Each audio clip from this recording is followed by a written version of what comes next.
AP మంత్రి పయ్యావుల కేశవ్ మాట్లాడుతున్నారు. ఇప్పుడు లైవ్ చూద్దాం. ఒక చిన్న ప్రాజెక్టు కడితేనే మొత్తం రాయలసీమ భూభాగంలోనే అనేక మార్పులకు కారణమైంది. ఇవాళ చంద్రబాబు నాయుడు గారు ఆలోచిస్తున్నటువంటి పోలవరం ప్రాజెక్టు పూర్తి చేయడం, పోలవరం తర్వాత బనకచెర్లకు దాకా నీళ్లను తీసుకెళ్లడము అనంటే రాయలసీమలోని ప్రతి ఎకరాకు నీళ్లు తీసుకెళ్లడమే అనేటువంటిది ఈ సందర్భంగా గుర్తు చేయదలుచుకున్నాం. బనకచెర్ల అనేటువంటిది రాయలసీమ ఇరిగేషన్కి గుండెకాయ లాంటిది. అక్కడి నుంచే కర్నూలుకి నీళ్ళు వెళ్తాయి, అక్కడి నుంచే నంద్యాలకు వెళ్తాయి, అక్కడి నుంచే కడపకి వెళ్తాయి, అక్కడి నుంచే నంద్యాలకు వెళ్తాయి, అక్కడి నుంచి చిత్తూరుకి వెళ్తాయి, అక్కడి నుంచి అనంతపూర్కి వెళ్తాయి, అక్కడి నుంచే ఇతర మిగిలినటువంటి ప్రాంతాలకి కూడా నీళ్లు అందేటువంటి పరిస్థితులు ఉన్నాయి. ఆ బనకచెర్లకి పట్టేసి మన పోలవరం నీటిని తీసుకెళ్లేదాని కోసం నదుల అనుసంధానం ప్రాజెక్టు కూడా ముఖ్యమంత్రి గారు చేస్తూ ఉన్నారు. అందుకే పోలవరం మీద అత్యంత ప్రాధాన్యతనిచ్చి ప్రయారిటీనిచ్చి కంప్లీట్ చేయడం జరుగుతూ ఉంది.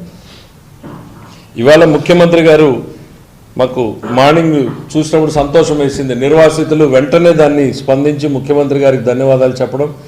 చాలామంది అధికారులు కూడా చెప్పారు, సార్ దీన్ని పబ్లిక్ ఈవెంట్ చేద్దాం, పబ్లిక్లోకి వెళ్ళి డిస్పర్స్ చేద్దామని చెప్తే కూడా ముఖ్యమంత్రి గారు మనం చేసేటువంటి పనులు మన గురించి మాట్లాడాలి తప్ప మనం వాటికి ఏదో పెద్ద ప్రచారం కోరుకోకూడదు, ఆర్భాటాలు కాదు కావాల్సింది, మీరు వెంటనే రిలీజ్ చేయండి అన్నారు. ఆ రోజు ఈవినింగే రిలీజ్ అయింది. ఇతర ప్రాధాన్యతలు అన్నింటినీ కూడా పక్కన పెట్టి రిలీజ్ చేయడం జరిగింది. అందుకని ఆ బ్యాక్గ్రౌండ్ ఎక్స్ప్లెయిన్ చేయాలనిపించే ఇవాళ చెప్పడం జరుగుతోంది. జగన్మోహన్ రెడ్డి గారు మాట్లాడుతూ మేమేదో ప్రాధాన్యతలు మారిపోయారు అధికారంలోకి వచ్చిన తర్వాత, మరింత బాధ్యతగా పనిచేస్తున్నాం అనేటువంటి చెప్పదలుచుకున్నాం. ఆయన ఏదో తల్లికి వందనం మర్చిపోయారు, లేకపోతే రైతుకు భరోసాని ఇవ్వడం లేదు, డబ్బులు ఇవ్వడం లేదని మాట్లాడుతూ ఉన్నారు. మేము చాలా స్పష్టంగా ఈ ప్రభుత్వం వచ్చిన వెంటనే నువ్వు చెప్పినట్టుగా 250 రూపాయలు 250 రూపాయలు సంవత్సరానికి పెంచకుండా ఒకేసారి పెంచి పెన్షన్ల 4000 రూపాయలు వాళ్ళ చేతికి అందివ్వడం జరిగినటువంటిది జగన్మోహన్ రెడ్డి గారు గుర్తుంచుకుంటే మంచిది. మా గ్యాస్ సిలిండర్ల పథకాన్ని కూడా వెంటనే మేము ప్రారంభించడం జరిగింది. తల్లికి వందనం కూడా స్కూల్స్ ఓపెన్ చేయగానే ప్రారంభిస్తామని చెప్పడం జరిగింది. కేంద్రంతో పాటు రైతుల కార్యక్రమాన్ని అనుసంధానం చేసి రెండింటినీ సింక్రనైజ్ చేసుకుని వాళ్ళతో పాటు రిలీజ్ చేయాలని డిసైడ్ చేయడం జరిగింది. ఒకవైపు సంక్షేమాన్ని టేకప్ చేస్తూ మరోవైపు అభివృద్ధిని కూడా పరుగులు పెట్టించే దిశగా ఉన్నాం. మీరేం చేశారు? 5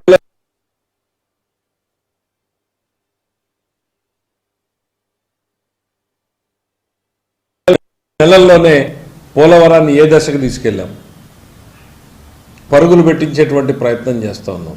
ఎస్, మీ ఏడుపులు పెడబొబ్బులు మేము అర్థం చేసుకోగలం. మీకు అధికారం లేదనేటువంటి ఒక దుగ్ధతో మీరు మాట్లాడేటువంటి మీ మాటల్ని కూడా మేము అర్థం చేసుకోగలం. కనీసం ప్రజలకు మంచి జరిగేటప్పుడు మౌనంగా ఉండండి. పోలవరం చేయడం తప్పంటారా?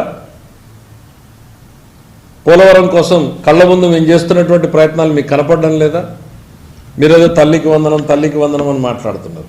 సొంత తల్లికి వందనం పెట్టలేని మీరు తల్లికి వందనం పథకం గురించి మాట్లాడితే ఎట్లా జగన్మోహన్ రెడ్డి గారు? ప్రజలు ఇంకా మీకు తీర్పునిచ్చి కేవలం 6-7 నెలలు కూడా కాలేదు, అప్పుడే మీకు అధికారం మీద యావతోటి మీరు ఏదేదో మాట్లాడుతూ ఉన్నారు. మా బాధ్యతలు చెప్పినటువంటి ప్రతి మాటని నిలుపుకోవడానికి ఈరోజు ఈ ప్రభుత్వం పనిచేస్తూ ఉంది. మీరేమి మామూలుగా రాష్ట్ర ఆర్థిక పరిస్థితి నుంచిపోయారా? ఆర్థిక విధ్వంసాన్ని సృష్టించారు కదా. భారతదేశం మొత్తం మీద కూడా ఏ రాష్ట్రం కూడా ఇట్లాంటి పరిస్థితుల్లో లేదు కదా. 10 లక్షల కోట్ల రూపాయల పైచిలుకు అప్పు, 1,30,000 రోజు రోజుకి పెరుగుతున్నటువంటి అప్పులు, పేమెంట్ బిల్స్, ఇవన్నీ చేయొద్దంటారా? ఒక్క మెడికల్ శాఖకు 6,000 కోట్లు పెండింగ్ పెట్టారే మీరు ఇవాళ మాట్లాడుతూ ఉన్నారు. అవి క్లియర్ చేయకపోతే నవ్వుతాయా? మీకు 3 సంవత్సరాలు 4 సంవత్సరాల తర్వాత ఆర్థిక ఇబ్బందులు వచ్చాయి. మాకు మొదలుపెట్టిన మొదటి రోజు నుంచి ఆర్థిక ఇబ్బందుల్లో మొదలుపెట్టాం. మీరు చేసినటువంటి నిర్వాహకం వలన, నిధుల మళ్లింపు వలన ప్రభుత్వ పథకాలు ఆగిపోతే ఇవాళ మేము గర్వంగా చెప్తున్నాం, 74 పథకాలని మేము రివైవ్ చేశాం. 40 పైసలు మేము పెడితే కేంద్రం 60 పైసలు ఇచ్చేటువంటి పథకాలు ఉంటే కూడా మీరు ఆపేశారు. ఆ 60 పైసల్ని కూడా వాడేశారు. ఇవాళ మేము ఆ 60 పైసల్ని ఇన్వెస్ట్ చేశాం, మా 40 పైసల్ని పెట్టామంటే రూపాయికి రూపాయి మేము పెట్టి ఆ స్కీముల్ని అన్నింటినీ కూడా పునరుద్ధరించాం. సో దట్ రేపటి నుంచి అన్నా రొటేషన్ నడుస్తుంది అని. ఇంకా మీరు ఇంత ఆర్థిక విధ్వంసం చేసిన తర్వాత కూడా మీరేదో ప్రజల కోసం ఛాంపియన్ లాగా మాట్లాడితే ప్రజలు హర్షించరు. జరుగుతున్నటువంటి అభివృద్ధిని చూడండి కాస్తైనా.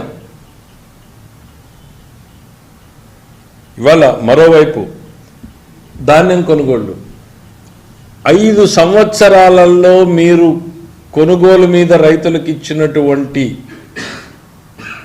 డబ్బుని కేవలం మేము ఈ 2 నెలల్లోనే పే చేస్తున్నాం. అది కూడా ధాన్యం సేకరించిన 48 గంటల్లోనే. ఎంత భారమో తెలుసా అది జగన్మోహన్ రెడ్డి గారు? ఆ భారం మోయలేకనే కదా మీరు తప్పించుకున్నది. కానీ రైతుల కోసం ఆ భారం మోయాల్సిందే.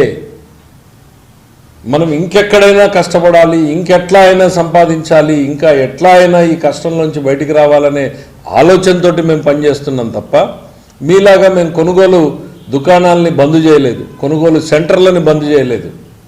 ఈజీఆర్ మార్గం ఎంచుకున్నారు మీరు. ఎప్పుడైతే రైతులకి పేమెంట్లు నెల రోజులు ఇవ్వడం మానేశారో రైతులు మీకు కొనుగోలు కేంద్రాల దగ్గర రైతులు ఉండడమే మానేశారు.